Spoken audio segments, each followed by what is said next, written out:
कित्येकदा काय होतं, आपण करायला जातो एक, परंतु निकाल किंवा परिणाम मात्र दुसराच मिळतो. आणि हे होतं त्यानंतर आपल्याला पश्चातापाशिवाय दुसरं काहीच राहत नाही. म्हणून काही गोष्टींची आपण काटेकोरपणे काळजी घेऊयात. नंबर 1, आपण शक्यतो खरं बोलण्याचा प्रयत्न करूयात, कारण खोटं बोललं तर ते लपवण्यासाठी अजून 10 खोटे बोलावे लागतात. स्वतःबद्दल तर खोटं बोलणं टाळाच. नंबर 2, सतत मी यांना ओळखतो, मी त्यांना ओळखतो, माझी अशी ओळख आहे, माझी तसे कनेक्ट आहेत, हे सांगण्याचा अट्टहास कशासाठी?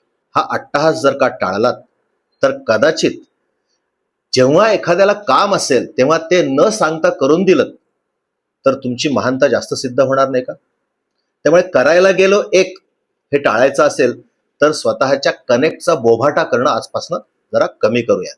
नंबर 3, समोरच्याचं बोलणं मध्येच तोडून टाक. संवादामध्ये इतरांचा मुद्दा पूर्णपणे ऐकून घेणं न्यायसंगत असतं, परंतु आपण कित्येकदा काय करतो, आपण समोरच्याचं बोलणं तोडूनच टाकतो, ऐकूनच घेत नाही. मग समोरच्याला काय वाटणार आणि तो तुमचं बोलणं पूर्ण काय ऐकून घेणार नव्हे काय? जरा काळजी घ्या.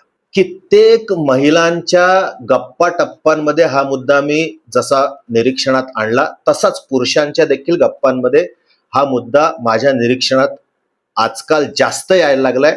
काय कारण असेल मला माहिती नाही, परंतु समोरचा बोलतोय त्याचं बोलणं घाईघाईमध्ये संपवण्यासाठी स्वतः 4 मुद्दे त्यात ऍड करून सांगणं, म्हणजे इतरांच्या जिभेला आळा घालून स्वतःची जीभ जास्त चालवणं.